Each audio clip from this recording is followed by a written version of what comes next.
من الشيطان الرجيم بسم الله الرحمن الرحيم يا أيها الذين آمنوا اجتنبوا كثيرا من الظن إثم ولا تجسسوا ولا يغتب بعضكم بعضا أيحب أحدكم أن يأكل لحم أخيه ميتا فكرهتموه واتقوا الله إن الله تواب رحيم يا أيها الناس إنا خلقناكم من ذكر وأنثى وجعلناكم شعوبا وقبائل لتعارفوا إن أكرمكم عند الله أتقاكم إن الله عليم خبير صدق الله العظيم. Assalamualaikum warahmatullahi wabarakatuh. Nama saya Sa'adatul Kamila dengan NIM 21140500032. Di video ini saya akan menjelaskan tafsiran surat Al-Hujurat ayat 12 dan 13. Pertama-tama saya akan membacakan ayatnya terlebih dahulu. A'udzu billahi minasyaitonir rajim. Bismillahirrahmanirrahim. يا أيها الذين آمنوا اجتنبوا كثيرا من الظن إن بعض الظن إثم ولا تجسسوا ولا يغتب بعضكم بعضا أيحب أحدكم أن يأكل لحم أخيه ميتا فكرهتموه واتقوا الله إن الله تواب رحيم يا أيها الناس إن خلقناكم من ذكر وأنثى وجعلناكم شعوبا وقبائل لتعارفوا إن أكرمكم عند الله أتقاكم إن الله عليم خبير صدق الله العظيم. Selanjutnya arti perkata dari ayat ini yang pertama yaitu ayat 12. Bismillahirrahmanirrahim. Ya ayyuhalladzina, wahai orang-orang yang amanu jtanibu beriman, jauhilah katsiran minaz zanni. Katsiran banyak minaz zanni dari prasangka. Inna ba'da zanni sesungguhnya sebagian prasangka itu ismun dosa. Wala tajassasu dan janganlah kamu mencari-cari kesalahan orang lain. Wala yaktab dan janganlah menggunjing ba'dukum salah seorang di antara kamu ba'dan terhadap sebagian yang lain.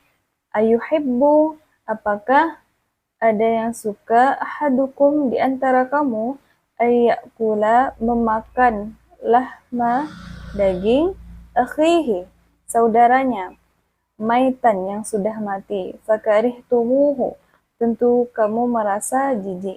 Wattaqullaha dan bertakwalah kepada Allah. Innallaha sesungguhnya Allah Tawwabur Rahim Maha Penyayang. Selanjutnya arti perkata ayat 13. Ya ayyuhan nasu wahai manusia inna sesungguhnya kami khalaqnakum telah menciptakan kamu min zakarin dari seorang laki-laki wa untha dan seorang perempuan wa ja'alnakum dan kemudian kami jadikan kamu syu'uban berbangsa-bangsa wa qabaila dan bersuku-suku lita'arafu agar kamu saling mengenal. Inna akramakum sungguh yang paling mulia di antara kamu indallahi di sisi Allah atqakum ialah orang-orang yang bertakwa. Innallaha, sesungguhnya Allah, alimun, maha mengetahui, khabirun, maha teliti. Selanjutnya dari arti keseluruhan dari ayat 12 ini yaitu, wahai orang-orang yang beriman, jauhilah banyak dari prasangka, sesungguhnya sebagian prasangka itu dosa, dan janganlah kamu mencari-cari kesalahan orang lain, dan janganlah ada di antara kamu yang menggunjing sebagian yang lain.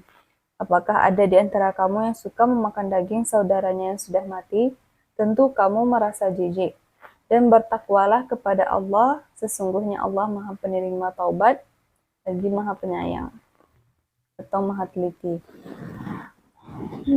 Ayat 13, wahai manusia, sungguh kami telah menciptakan kamu dari seorang laki-laki dan seorang perempuan.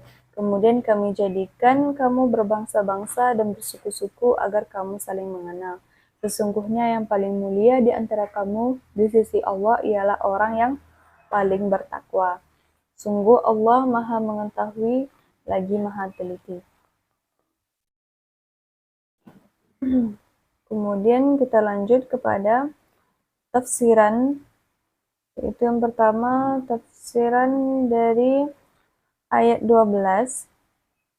Di kalimat pertama, ya ayyuhalladzina amanu, wahai orang yang beriman. Di sini Allah kepada orang yang beriman. Seruan ini berbentuk larangan. Larangan itu berupa ijtanibu katsiran minaz-zanni. Itu yang pertama, larangan dari banyak berprasangka, yakni berupa mencurigai keluarga dan kaum kerabat serta orang lain dengan tuduhan yang buruk dan bukan pada tempatnya. Jadi di sini Allah melarang untuk berprasangka, karena jika seseorang sering berprasangka, maka ia akan terjebak dalam berprasangka buruk terhadap orang lain secara terus-menerus, karena perbuatan tersebut layaknya magnet yang kuat, sehingga orang akan terjebak terus dengannya, sehingga mereka akan terus-terusan berprasangka terhadap orang lain. Adapun terhadap orang jahat dan fasik, maka kita diperbolehkan berprasangka sesuai apa yang nampak dari mereka. Kemudian in ba'du zanni ismun, inna ba'du zanni ismun, itu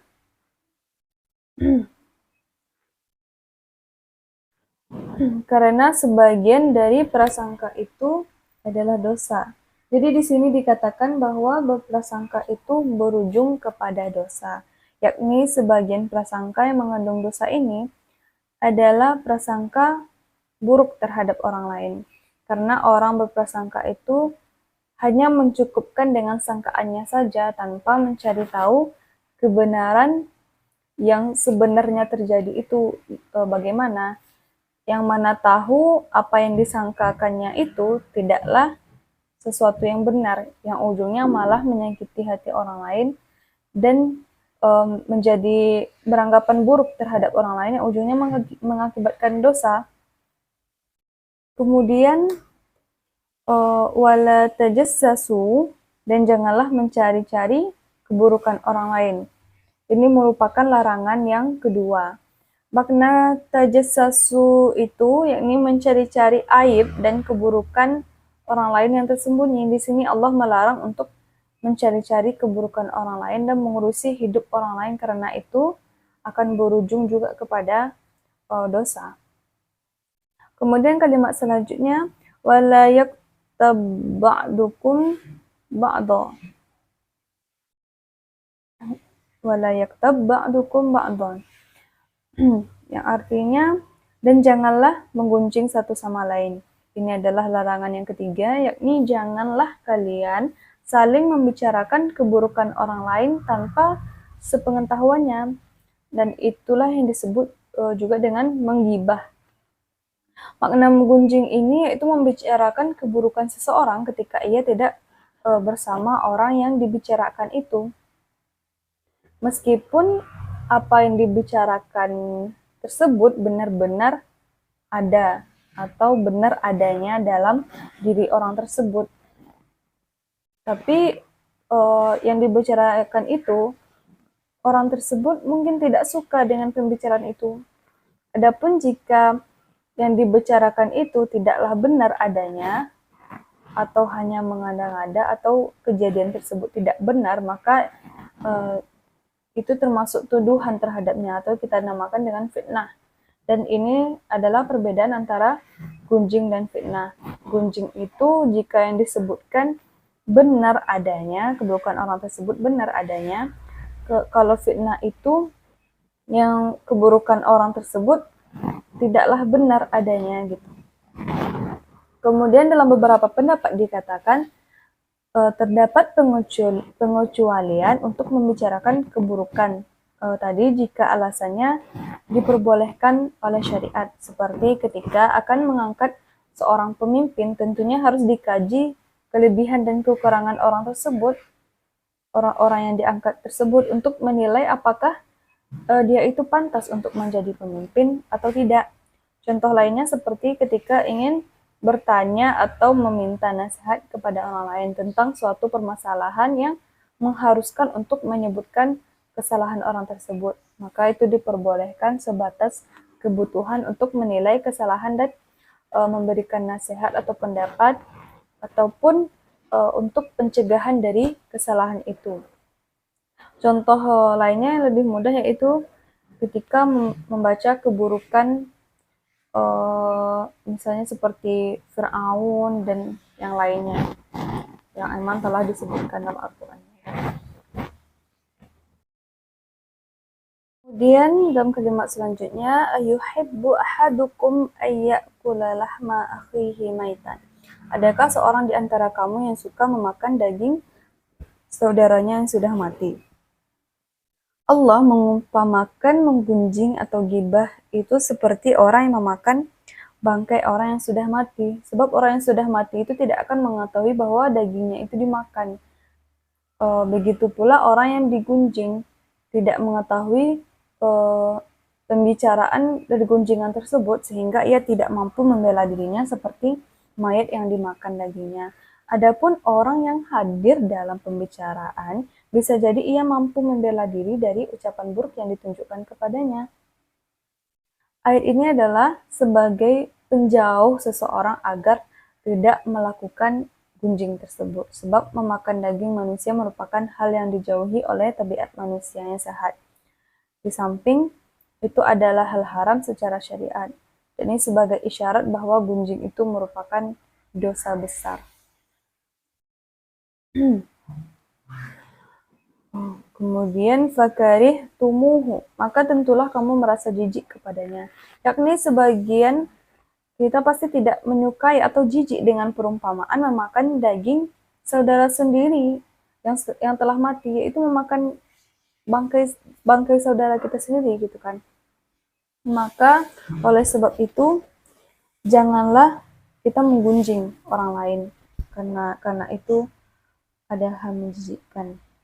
Kemudian wattaqullaha innallaha tawwabur rahim, dan bertakwalah kepada Allah, sesungguhnya Allah Maha penerima taubat lagi Maha penyayang.